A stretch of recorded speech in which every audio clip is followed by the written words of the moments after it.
আচলতে বহু জল্পনা কল্পনা আৰু বহু আন্দোলন আলোচনাৰ শেষত অসম চৰকাৰে এখন প্ৰতিবেদন আমাৰ হাতত তুলি দিলে। আমি ভাবিছিলোঁ যে এই প্ৰতিবেদনখন আচলতে 6 জনগোষ্ঠীৰ জনজাতিকৰণৰ যি সপোন, এই সপোন বাস্তৱত প্ৰতিফলিত হ'ব আৰু প্ৰকৃতাৰ্থত অসমৰ ভূমিপুত্ৰ ৰাইজ অসমৰ ভূমিত সুৰক্ষিত হ'ব। কিন্তু আমি শেহতীয়াকৈ দেখিবলৈ পাইছোঁ যে এই জনজাতিকৰণৰ যিখন প্ৰতিবেদন, এইখন আচলতে এক ফুটুকাৰ ফেনত পৰিণত হৈছে। আমাক যি ধৰণে আশা দিছিলে অসম চৰকাৰে, সেই আশাবিলাক তেওঁলোকে বাস্তৱত ৰূপায়ণ কৰিবৰ কাৰণে তেওঁলোক বিফল হৈছে।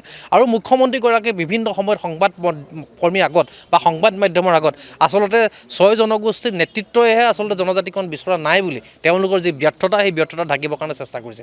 আমি মুখ্যমন্ত্ৰী মহোদয়ক বিভিন্ন ক্ষেত্ৰত আমি তেখেতক জনাব বিচাৰিছোঁ, মুকলিকৈ তেখেতক প্ৰত্যাহ্বান জনাইছোঁ। আচলতে তেওঁলোকে আমাক প্ৰতিশ্ৰুতি দিছিলে যে তেওঁলোকে 6 জনগোষ্ঠীৰ জনজাতিকৰণ কৰিব আৰু এতিয়া সময় শেষ হৈ আহিল, তেওঁলোকৰ কাৰ্যকাল শেষ হ'ব হ'ল, কিন্তু তেওঁলোকে 6 জনগোষ্ঠীৰ জনজাতিকৰণৰ বিষয়টো কেৱল নিৰ্বাচনী আহিলা হিচাপে ব্যৱহাৰ কৰিলে।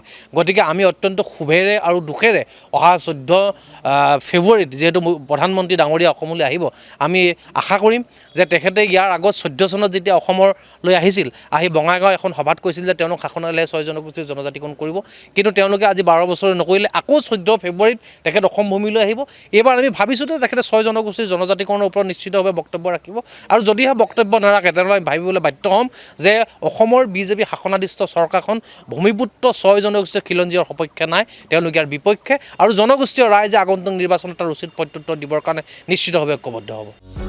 যিকোনো খবৰৰ বাবে যোগাযোগ কৰক আমাৰ এই নম্বৰত 9181 307 221।